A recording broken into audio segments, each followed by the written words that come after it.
Depuis janvier 2023 en France, selon la Société protectrice des animaux, 20 000 animaux ont été abandonnés. Malgré les 16 000 adoptions de chiens et de chats, les refuges de l'association débordent. À l'heure où les départs en vacances sonnent, les abandons se multiplient en été. Pourtant, il existe des solutions pour faire garder son animal pendant les vacances. Par exemple, pour les chats, il existe des cat-sitters. Justine Bouchard fait de la garde de chats à domicile. Ça y est, c'est bon, c'est validé. Elle est rousse du coup, elle est blanche aussi. Hein. Elle a des petites. Moi j'appelle ça quand elle en a marre, elle sait le dire. Donc c'est un chat elle met pas des normal quoi. Elle met pas de. Normalement elle griffe pas, elle mord pas, mais elle met des petits coups de patte et. Pour dire non, c'est fini. Et puis elle a tendance à miauler, grogner un peu, voilà. Ok. Elle sait s'exprimer. On voit un petit peu tout ce qu'il y a besoin de savoir pour faire la garde correctement. Une fois qu'elle est établie. La fin du rendez-vous est fixée et on laisse une petite carte de visite avec tout le petit récapitulatif de ce qu'il faut laisser avant le départ en vacances. Très bien. Donc dans la cuisine, on a des carafes qu'on remplit au robinet. Ok, je veux bien aller voir vos carafes.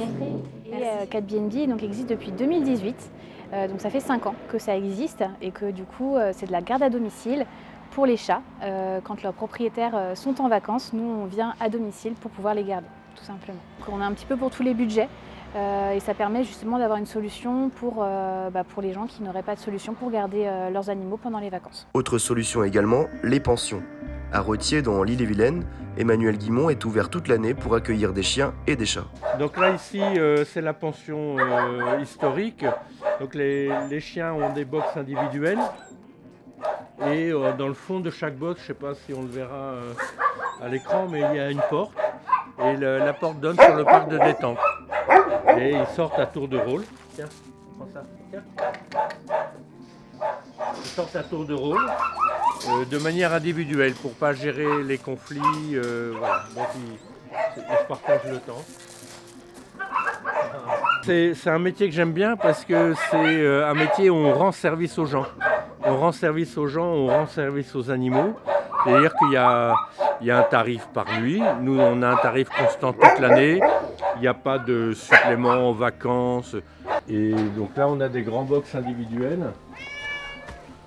Alors les chats ne sortent pas chez nous, mais ils ont commencé un espace complètement ouvert sur les arbres. C'est très arboré et puis ils sont vraiment à la campagne. D'une manière générale, les saisons au travail, ce sont les vacances. Parce qu'on garde les animaux quand les gens partent de chez eux.